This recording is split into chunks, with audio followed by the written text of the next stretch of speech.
At 0615 hours on July 6th, the Magic Sea was cruising through calm Red Sea waters. The steel-laden bulk carrier was en route from China to Turkey, flagged in Liberia, owned by a Greek firm. No one on board expected trouble until 8 armed skiffs suddenly appeared carrying RPGs, machine guns, and a clearance to attempt to attack. Within minutes, the Magic Seas came under fire from multiple directions. The crew scrambled. Private security fired back. One RPG struck the deck, and then fire broke out, and then things escalated. 2 explosive-laden drone boats remotely controlled closed in like floating torpedoes. 2 more followed. The ship burned, water flooded in, and the captain gave the order that no sailor ever wants to hear: abandon ship. When the smoke cleared, the vessel was adrift and half submerged. Its crew floated nearby in lifeboats awaiting rescue. The Houthis promised not to target US vessels, but this ship wasn't American. It was Greek, and under their logic, it was fair game. The Red Sea isn't just another stretch of ocean. It's a $1 trillion a year highway connecting Asia to Europe through the Suez Canal. Every container ship, every tanker and bulk carrier that wants to save time and money sails straight through here. But that strategic shortcut has become a hunting ground. Just 51 nautical miles southwest of Houthi, Yemen, right near the Bab el-Mandeb Strait. That's where the Magic Seas took the hit. It's one of the narrowest choke points in global trade, and lately it's been under fire. This isn't random piracy. These aren't fishermen with grudges. This is coordinated tactical disruption, and the signature match is a very familiar player, the Houthi rebels. Swarm tactics using skiffs followed by explosive drone boats, also called USVs or unmanned surface vessels. It's the same playbook used in over 100 incidents since October of 2023. And here's the kicker. This is the first major commercial ship attack since January, after months of relative quiet. And after a May ceasefire with the US, the assumption was things were cooling off. Clearly not. So why now? Why a Greek-owned Liberian-flagged ship? Because under the terms of the ceasefire, the Houthis promised not to target US vessels. They never said a word about anyone else. The Magic Seas wasn't just unlucky. It was a message. Loud, clear, and on fire. Just after 6:15 a.m., lookouts aboard the Magic Sea spotted fast-moving objects on their radar. Too small to be fishing boats, too fast to be harmless. 8 of them coming in hard from the west. These were skiffs, small fiberglass boats armed with big problems. Each one carrying 2 or 3 men with Alaska 47s, RPGs, and a plan. The Magic Seas wasn't defenseless. Like many ships in the Red Sea, it had a private security on board. Usually ex-military contractors, and they were ready. As the skiffs closed to within 400 meters, the guards opened fire with semi-automatic rifles and a few heavier weapons. But this wasn't just a drive-by. One RPG hit the upper deck, igniting cargo and damaging the ventilation systems. Small arms peppered the bridge windows. Smoke billowed from midships. The fire started spreading fast. Now, here's the tactical breakdown. The skiffs were a distraction. Their job: pin the ship's attention, force return fire, create panic. Because minutes later, the real threat arrived at sea level. 3 unmanned surface vessels, low-profile remote-controlled boats racing toward the port side packed with explosives. They were basically floating IEDs. One was hit and exploded mid-water. The other 2 made impact. The first slammed into the hull just after the engine room. The second detonated near the stern below the waterline. The result: massive structural damage, flooding, and total loss of propulsion. The Magic Seas was now disabled, burning and slowly sinking. And this wasn't over yet. Okay, so let's talk about these drone boats. They're not flashy. They don't look like war machines, but they hit like one. The Houthis have been refining this tool for years. These USVs, or unmanned surface vessels, are usually repurposed speedboats loaded with high explosives, a GPS system, and basic guidance camera. Think of them as budget cruise missiles on water.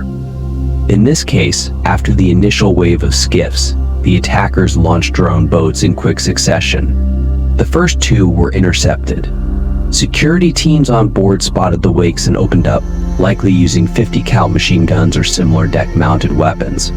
One USV was blown apart mid-approach, the other detonated early, either shot or failed to guide correctly. But the next two, they slipped through. The first slammed into the magic seas just below the engine housing. That explosion shredded the aft hull plating and sent shock waves through the ship's interior compartment. The second hit moments later near the rudder assembly that knocked out steering and ruptured the ballast tank. Seawater poured in and the ship began listing within minutes. Now here's why these drones are dangerous. They're hard to spot and even harder to stop. They ride low in the water, making minimal noise and don't need to return home. And they're cheap. You don't need billions like the US Navy's drone fleet. You just need explosives, a boat, and a willing operator. In this attack, the USVs did more damage than any RPG ever could. They weren't just a follow-up. They were the killing blow. The Magic Seas was no longer a ship. It was a floating furnace dead in the water and taking on thousands of gallons of water by the hour. Inside, systems failed one by one. Electrics gone, radio fading, smoke crawling through ventilation shafts. The crew, mostly Filipino and Greek sailors, had trained for emergencies. But this was not a drill. With 2 explosions aft, the engine room was flooded. The list was worsening, and there was no steering, no power, and now no way to control the fire. The captain gave the call, abandon ship. But this attack wasn't meant to take prisoners. It was designed to send a message, one that echoed across the shipping world instantly. And it raised a question. If a fully crewed, guarded cargo ship could be hit this hard, who's next? Yemen's Houthi movement, formerly known as Ansar Allah, has been fighting a regional war since 2014. Backed by Iran, motivated by ideology and strategy, they've evolved from mountain rebels to maritime disruptors. This attack follows the same exact pattern they've used over 100 times since October of 2023.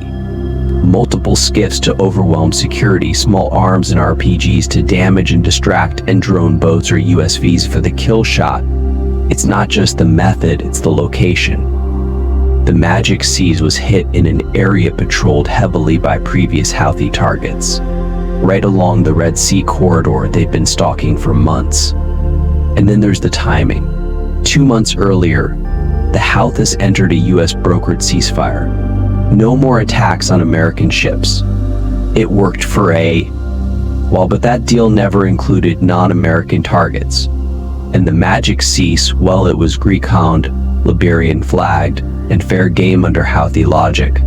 But here's the more likely motive: political signaling. The Houthis have said it before. Anyone seen as complicit with Israel or aiding the West is a target. They see these commercial routes as pressure points. Hit 1 ship and you make insurers nervous. Hit 5 and you change global trade routes. It's not about sinking ships. It's about shifting power. So why now? Why break the quiet? Why hit a commercial ship after months of near silence? The answer isn't just in the water, it's in Gaza, Thran, and Washington. Since October of 2023, the Houthis have aligned themselves openly with Hamas, declaring support in defense of Palestinians. That alignment hasn't been just words. It's been missiles, drones, and naval attacks aimed at pressure points tied to the West. In response, the US and the UK launched airstrikes on Houthi position in Yemen starting January 2024. That campaign, Operation Prosperity Abardian, aimed to restore safety to the Red Sea. But in May 2025, the game changed. The US and the Houthis agreed to a limited ceasefire brokered via Oman. The Houthis promised to stop attacks on American target, and for a while it worked. Shipping patterns stabilized, insurance rates dipped, naval patrols relaxed. But then came July. The Gaza conflict reignited with a new Israeli offensive. Iranian rhetoric turned fiery. And in the background, Houthi commanders likely saw an opening. The West was distracted. Attacking a Greek vessel under a non-Western flag avoids breaking the US deal technically, but strategically it resets the board. This wasn't just an isolated strike either. It was a message to regional players. We're still here. We still have reach. And we haven't forgotten about Gaza. And if no one responds, expect more like it. Because when ceasefires are a loophole, even silence can explode. One ship goes down in the Red Sea and the ripple hits Wall Street. That's not drama. That's the global supply chain. The Red Sea handles over 12% of global trade. Nearly all of it funnels through the Suez Canal. When ships avoid it, they reroute around Africa. That adds 6,000 nautical miles and up to 20 extra days per journey. Now multiply that by fuel costs, cruise wages, and cargo delays, and you get billions. After the Magic Seas attack, multiple shipping firms hit pause. Insurance premiums on Red Sea routes shot up overnight. Some carriers routed immediately despite the higher costs, choosing safety over speed. And that's the real power of an asymmetric threat. The Houthis don't need submarines or stealth fighters. All they need is to make the Red Sea feel unsafe. One attack here, another there, and suddenly the entire global shipping network stutters. Operation Prosperity Guardian, led by the US Navy and supported by allies, was built to stop exactly this. But if commercial ships from non-US nations keep getting hit, the mission scope may have to expand, and that means one thing: escalation.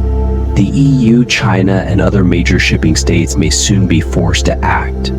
Whether that's with warships, drone defenses, or diplomatic pressure, one thing is certain: global commerce can't afford another Magic Seas. This attack just didn't target one ship. It challenged the security of an entire route. It tested the will of the international community. And right now that will is being watched very closely. So was this a brilliant move or a huge miscalculation? On paper, the Houthis pulled off a near perfect strike. No casualties, high damage, global headlines. And technically, they didn't even break the ceasefire with the US. But here's where the gamble might backfire. By hitting a high-profile cargo ship, they reopened the Red Sea as a combat zone. They've reminded the world that maritime trade is vulnerable, and that vulnerability is bad for business, and business runs the world. Shipping companies, insurance syndicates, energy traders, they don't care who fired what. They care about one thing: risk. And every time that risk spikes, so does pressure on governments to act.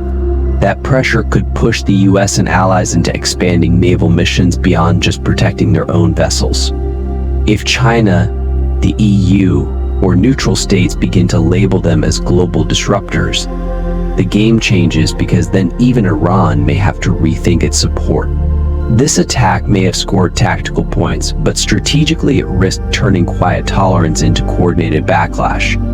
In asymmetric warfare, winning the battle is easy. Surviving the reaction, that's the real test. So what started as a quiet morning off the coast of Yemen ended in fire, chaos, and a global shipping alarm bell. The Magic Seas didn't just catch fire. It lit up a bigger issue. how fragile global trade really is when small actors play with big tactics. And now the world is watching. Will there be retaliation more? Attacks, or just more silence with a loaded threat underneath? Here's your question. If one rogue strike can reroute $1 trillion trade lane, should civilian cargo ships be armed by default? And what do you think about this attack? Let us know in the comments below. And if you want to go a step further and support our channel here directly, join the fleet. You get loyalty badges, priority responses, and help us bring more true maritime stories to the surface. Click join on our channel page and get on board. We'll keep tracking the Red Sea, the drone wars, and the global standoffs. Because next time, it might not just be steel and fertilizer on board. Until then, watch your 6, watch your sonar, and maybe don't sail near Yemen this.